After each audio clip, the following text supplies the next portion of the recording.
Good morning, Starshine! It's AniMay18, your daily dose of anime, every day in May. Today's show is the 2002 slice-of-life fantasy, Haibane Renmei.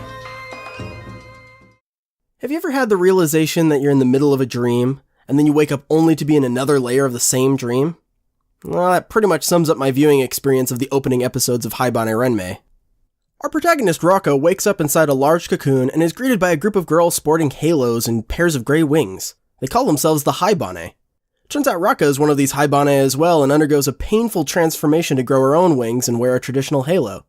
The Haibane are all teenagers or younger, and they live together in an abandoned dormitory complex on the outskirts of town within a giant walled city. The beginning of the show goes out of its way to lay out every conceivable facet of these people's lives and what their culture is like, where they can work, how they receive and exchange currency, their place in society, their ancient roots to mysterious tribes, what kinds of modern technology they have, their system of rankings, how each person receives their names, where their clothes come from, how they alter their clothes, and where each character lives, and what they eat for friggin' breakfast. Just stop! I don't care! There is such a thing as too much world building. You gotta ease me into this stuff. I guess it only makes sense when our protagonist is dropped into a world she doesn't understand and has to quickly fit into her new home, but it comes across as a lot of uninteresting exposition. And if anything, the constant stream of insignificant detail made me more critical of unanswered questions or elements that I felt were confusing. Like, what's the point of the Haibane needing to have jobs in town if they aren't even given real money? Is it to force them to only shop in designated places? Because it only makes things needlessly complicated. The more I question things like, who built these modern windmills, and when is this supposed to take place, seeing as how most folks live rustic lifestyles, the more I realized I didn't really care about anything that was happening. Because nothing even happens in this show. I suppose the hook is that everyone is an angel and there are mysteries about how the world works, but I wasn't hooked in the slightest. Not to say this is even a bad show, just a painfully boring one, at least so far. Doesn't help that each episode is broken up into smaller chunks that has this obvious slow fade between segments, which perfectly simulated my eyelids fluttering, desperately trying to stay awake.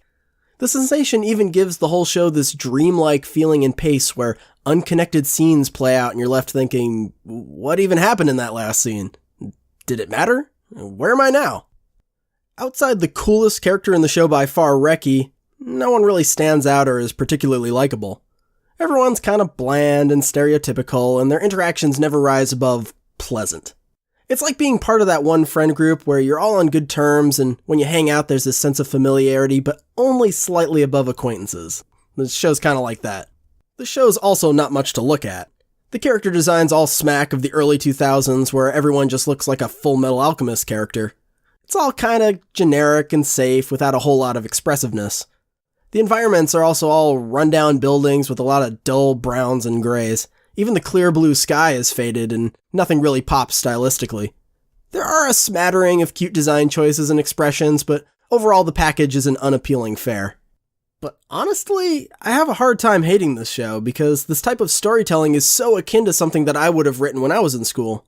I love thinking about the nitty-gritty lifestyle choices of this fantastical world and concocting intricate secret societies. The considerations for the inner workings of this world are admirable, but they haven't been encased in a compelling enough narrative that makes the audience care about unearthing it all.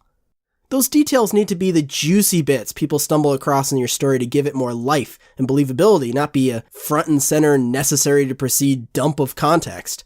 Maybe it's just the delivery that feels so off-putting, but more so than a lot of shows, I have no interest in digging deeper into this unremarkable world. Hello? Alright, you can wake up now. Thanks for joining me for another episode of AniMay18, and I'll see you in the next one.